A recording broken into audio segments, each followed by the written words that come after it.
Hi everyone, it's Lynn here. Today I'm just popping on to show you something else that you can do with the beautiful Dreamscape papers. I was just messing about, I just had some scraps and I was playing about and something from my childhood sort of kicked in and I messed about, and this is the first one I've made. It's not perfect, but in making this I discovered or remembered, I'm not sure which, how to make it a different way. So I'm going to show you how to make both of them today. They're very, very easy. All you need is a bead or a pearl or, I don't know, anything round with a hole in really. But the little wooden beads work fine. If you are good at drawing, which I am not, obviously you can pop a little face on your bead. I'm leaving mine plain because I will just make a mess of it because I can't even draw a straight line. So I'll get on and show you how to make it. So all as you are going to need is a sheet of the Dreamscape paper. This is the full 8x8 size. And all I've done is cut it in half to give me two 4x8 pieces. Now this next bit you don't have to do. If you are confident doing an accordion fold, concertina fold, whichever you want to call it, you don't have to do this. I'm not good at getting folds to line. You know, I'm just hopeless really. So on the short side, all as I've done is very, very lightly I have just scored at 1/2 inch, 1 inch, 1.5, 2, 2.5, 3, oops, wobbled off there, 3 and 3.5. You want to do that on both pieces. Like I say, this step isn't necessary at all. And then all as we're going to do is do the, some people call it concertina, some people call it accordion fold. So you just need to slide your fingers along just to get it going. And you're just going to fold up your first 1/2 inch. We're going to fold it the other way, and again just slide your nails along and fold it the opposite way. Turn it over again and fold and fold, fold, turn over, fold and turn over. And what you'll find is if you do pre-score it, you'll get them all to sit quite neatly on top of each other. By all means, if you're confident, just skip that bit and just do your folds. And then we are going to do it, which way should I go first? We're going to do it the other way with the other piece.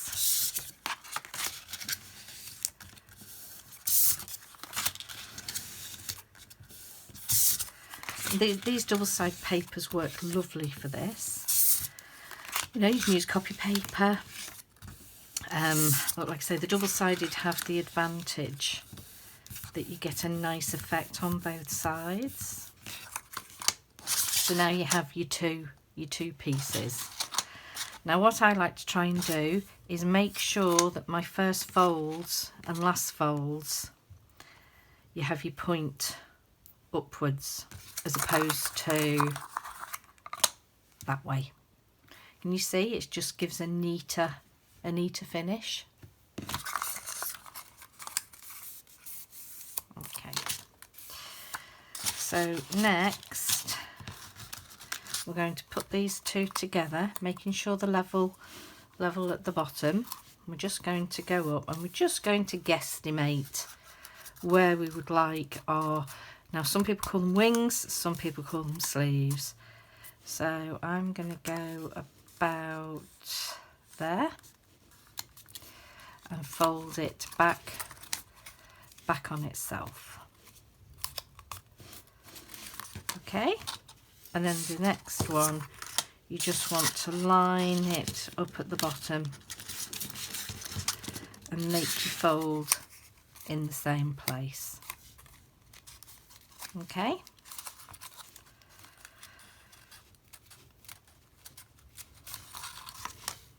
So now you have that. Next you want to take your wooden bead. I've just threaded some twine through. You can use ribbon, wool, anything really. I just quite like the natural look of the twine. So for this method, I've looped it through, and what we're going to do is we're going to glue it in there like that. Okay, so you want a fast grab glue. The Bippity Boppity works really well.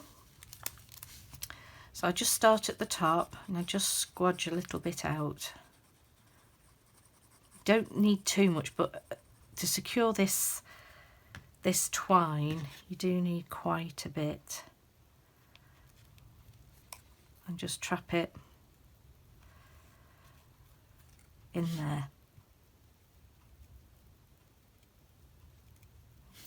Okay, and then excuse me, just going to put some more glue on the top. Hot glue works really well as well for this. So just get a nice amount of glue on and then come all the way down. That's rather a lot of glue there. Just try and take some off.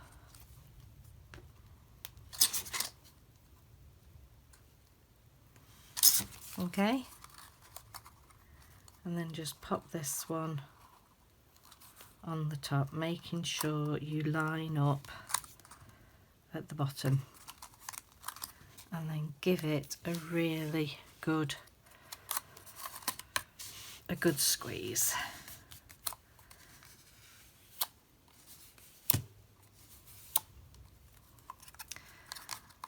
Now ideally you'd put that to one side to dry. Let me get in here with my fingers. You just need it to set either side of that twine. So probably would have been better with hot glue, but I didn't have mine out.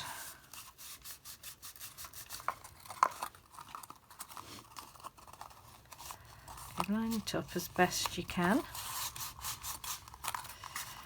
Just going to have to pinch that a bit.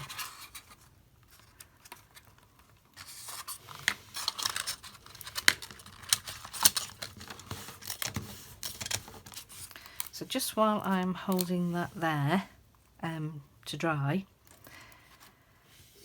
you can also make them in a smaller size. This one is made in a different way to I've made the big one. I will show you how to do that one in a second, but just to show you, you can do, you know, you can make them any size you want, as long as you've got oblongs, rectangles, then you'll be okay. Now, has that grabbed? I think it has. So then just slide your bead, bend these back over, slide your bead down to there.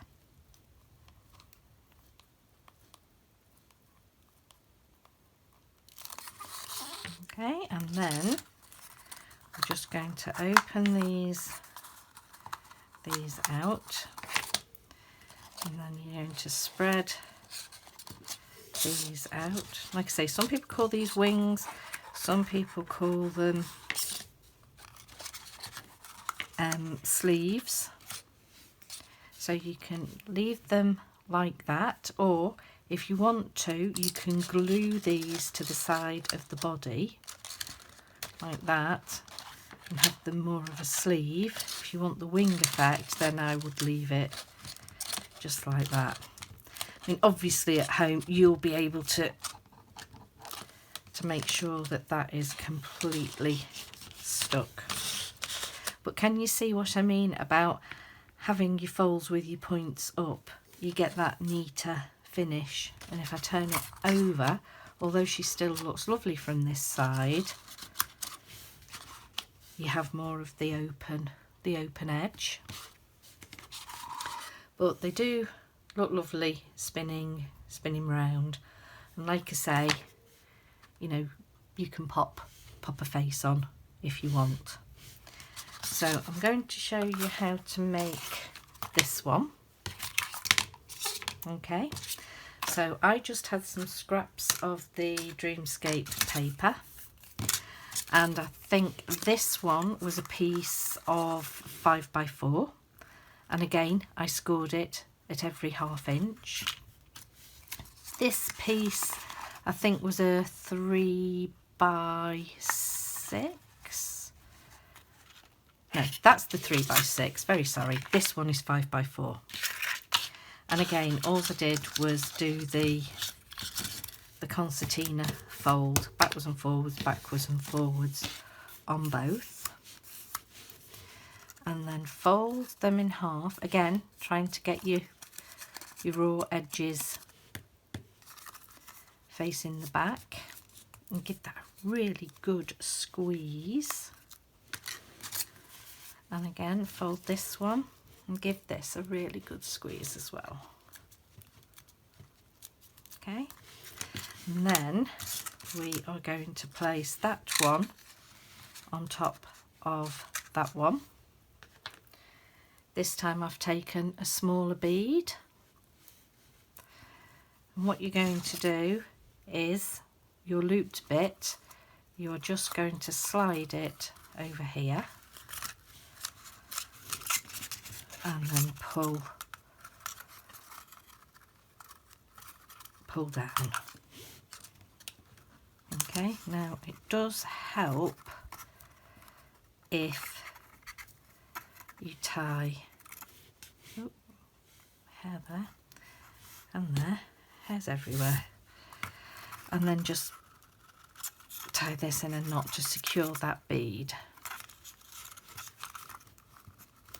And then taking your glue, we're just going to glue these two bits together.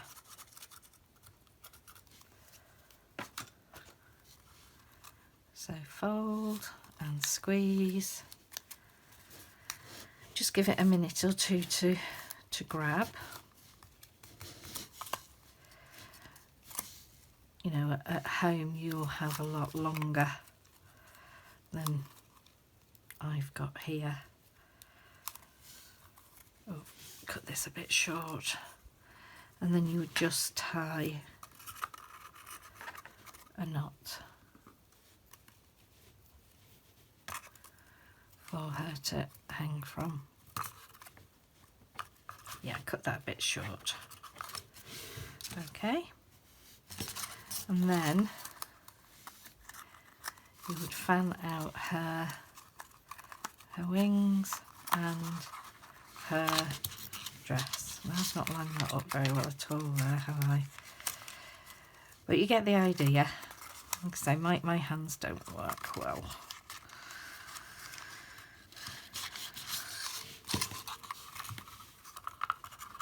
Okay.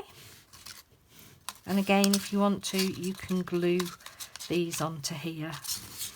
I much prefer them up and out. You can also glue your bead on as well. But once they're on and hanging, they look quite nice. This one could have done with maybe a bit of a bigger bead. Like I say, I'm fighting with my hands. Yeah, once they hang, the bead will stay down. So there is 2 different types of angel. You can add glitter, you can add some rickrack on the bottom, some lace, dress them up however you want. There is another, I hope you can see those, another small one, and then here is another one. So look, these ones look more like sleeves. These ones look more like they've got wings. So there we go. Hope you've enjoyed that. Just something else you can do with your Dreamscape papers. Because they are a nice weight, they're ideal for making little things like this. Okay, thanks for watching. Bye.